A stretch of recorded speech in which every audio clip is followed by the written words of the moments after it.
Welcome back to another episode of Diversity Works. My name is Soha. And my name is Cornelius. And we are excited about bringing you our guests that we have today. Today we have Miss Anna.kluth and Miss Anna Holderberg, both Student HireAbility Navigators with the Houston Galveston Area Council. We're so excited to have you guys today. Thank you for joining us. Thank you. It's good to be here. Good to be here. It's good to have you guys. So we want to start off by finding out a little bit more about the Student HireAbility Navigators and a little bit more about what the role entails. Okay, well, I'll let Anna start off and then Okay. I will add on where necessary. We were hired in 2018, and that's when our grant started. Basically, the Student HireAbility Navigator role serves as a resource in the Gulf Coast workforce area. What it does is it supports and expands and enhances the provisions of what's called the pre-employment transition services that are provided by Texas Workforce Solutions Vocational Rehabilitation Services. So pre-employment transition services are a component to VR services. So what we do basically is we go out and we do a lot of outreach. We attend transition quarterly meetings at the education service centers.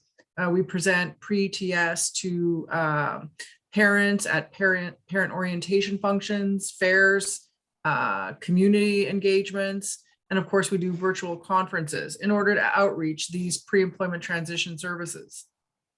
We connect with VR counselors and we get them to connect with their schools and other community organizations, of course, with the goal to move more students with disabilities into these pre-ET services. We facilitate meetings between school districts, VR services providers, and community organizations. And also we organize and plan transition networks and events for local school districts, so we can share resources among the participants. Did I miss anything, Anna?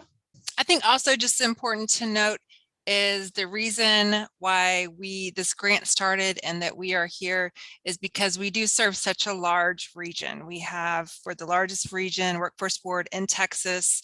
So we cover 13 counties. That's a lot of area for just vocational rehabilitation to cover. So they needed extra support in order to advocate and outreach for these specific services where they weren't seeing a lot of customer engagement. And there's all this funding from the state that they need to be spending. And so we're there to act as a voice and marketing tool in order to address and actually serve our entire region. So just adding on to that. Okay, no, that makes sense. So then who would the prime candidate for your services be? For pre-employment transition services, it's a lot easier than if you were to apply for full VR services. So there is only 3 eligibility requirements. You have to be between the ages of 14 and 22. You have to be in an educational setting. That could be public school, private school, homeschool, college, any kind of educational setting. And then you have to have a documentation of the disability. So if you're in school, that could be your IEP plan, that could be your 504. And the other thing that makes pre-employment transition services a little different than applying for full services is that it's offered to a bigger variety of customers. So like we said, we mentioned the 504, different diagnoses that you might not think that VR covers, such as like PTSD or depression, different mental illnesses, so cognitive, physical, mental, anything where there's a diagnosis attached and there's an impediment at work, these services are available to those students. So just for clarity, you guys are completely different than VRS or Vocational Rehabilitation Service. Yes, that is correct. We are separate, but we do, in this instance, we partner and promote their services. Are there any costs that's associated with the participant participating in the program with you guys? Generally, no, there are no costs associated with pre-employment transition services. The only time you would see a cost is if the student wants to become a full VR service, and then in some services, the parent's salary or the family income would be a factor in in, providing that service to the student. And that is also because more services are available once you go that full route. If you're doing pre-employment transition services, and let's say you need help with your transportation or uniform costs, that's not going to be covered under pre-employment transition services. But if you apply for full services, they will take on those costs, but you have to qualify. So is it income based? So you have to meet a certain income requirement? So not for pre-employment transition services.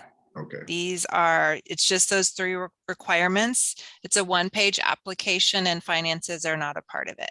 So, Cornelius and I have both seen you in action, you and Anna Holderberg in action, and the work you guys do in the community is amazing. So we want to know what kind of made you get into the field. What makes you want to help individuals with disabilities? Well, I guess from my perspective, I feel that, everyone is entitled to a chance at self-determination and financial independence, regardless of the disability that they might have. The disability shouldn't be a barrier to achieving those goals and to achieving independence. So I guess that would be where what drives me to ensure that our students are given a fair shot at independence and self-determination, is to help them achieve that goal. Mine came from a little different. My original career path was fashion wholesale, and was laid off, and I worked at a restaurant in the interim, and I worked with these 2 young adults with autism, and they just blew me away. And I'd never worked with this population before. I hadn't really seen a lot of them just in my day-to-day going ons. And so I Googled Houston employment disabilities, and I found a nonprofit and called and asked if I could learn more about this population of people, and started cooking lunches for them. And then it just grew from there. And it was an organization that served not so PC to say, but more of a lower functioning nonverbal population. And so I definitely had not been exposed to people like that before. And so it just motivated me to share and want to help this population of people be seen in the community and have the same access to jobs. And like Anna said, kind of there should not be any barriers, just accommodations to help people be successful. So one thing I've learned through my experience is that the biggest educator is experience. When you're working with someone who has a different ability, or someone that lives with autism, that you learn the capabilities that they have, and it changes the belief that you may have, or the stereotype that you've gained, that certain people can't do certain things, and it broadens your mind so much more. And so I'm sure during your experience, the same has happened. I know it's happened with me. It's probably happened with Soha and you all as well, that just working with people, it shows you that people they are so capable. And when you're doing it so long, you realize, you see the capabilities in people instead of the disabilities, the things that they can do rather than what they can't do. And so I commend you both for what you're doing in the community. And another question that I have would be, what advice would you give to someone who is either working with someone with a disability, who knows someone with a disability? For instance, if you have a child or a sibling who has a disability, and they're looking to get back to work. They may not believe that they can actually do something, but what advice would you have for someone who knows someone with a disability, or working with someone with a disability, and who wants to get back into the job market? Well, I would say that, the process of getting services might be slow at times, and it got drastically slow in the last 18 months. And I guess my only advice would be not to give up, because the services are available through VR and through Workforce, and they are worth the wait. I would also say not to take no as an answer so easily. And if you can't get services for one reason or another, there's always multiple alternatives, and you have the right to request for these alternatives for a service that you are requesting. So I guess my advice would be, if you are a student with a disability or anyone with a disability and you do need services and help, I would say to be persistent. It will materialize at some point. So that would be my advice, is just be persistent and don't give up. Yeah, I think the same. I think be patient and sit back and listen and watch the individual. What are they liking to do? What are they trying to communicate to you that they want to do? And that'll help you when you are helping them talk to Workforce Solutions or VR. And like Anna said, it is a slow process right now. So also looking out for other organizations. There's a lot of different organizations out there that can at least help motivate you or help you understand what abilities everybody has. And maybe finding groups where there's some, if it's the parent, finding, other parents who previously had similar points of views and now they've changed because they've seen successes. So I think just get involved, ask questions, don't give up. Like Anna said, be patient. Thank you so much. Did you have any lasting words or any additional resources you wanted to leave with before you leave with your contact information? Because I'm sure our listeners would like to know how to get in contact with you both. We do cover the 13 counties. So we are from north of Huntsville to El Campo to Baytown and everything in between. So if you are looking for resources or you have a resource fair, job fair, transition fair, definitely reach out to us. We're happy to help. We can also bring in our other teammates at Workforce Solutions if needed, if it's a big event. So just keep us in mind if you need help with any of those type of events.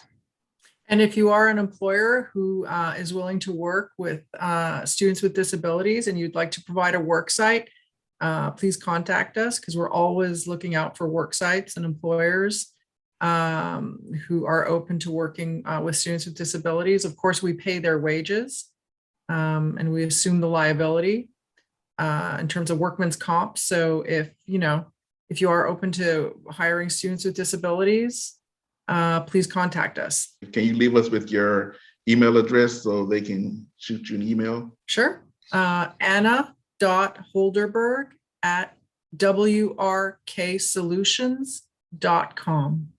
All right. And mine is Anna.kluth, KLUTH at WRKsolutions.com. Thank you both so much for being a guest on Diversity Works. Thank you for being a light of hope in the community to help people who have challenges to finding employment. I know without you guys, it'll be so many people that'll be lost out there and may not have the opportunity to do what they like to do. So thank you both for your time, Ms. Kluth and Ms. Holderberg. Thank you for coming on, and definitely we'll be in contact with you later. Thank you once again for tuning into another episode of Diversity Works. We hope you found the information shared today to be helpful and beneficial. And I want to give a shout out to Workforce Solutions. If you're looking to keep a job, get a better job, or find that career, visit our website at WRKsolutions.com or click on the link below for more information.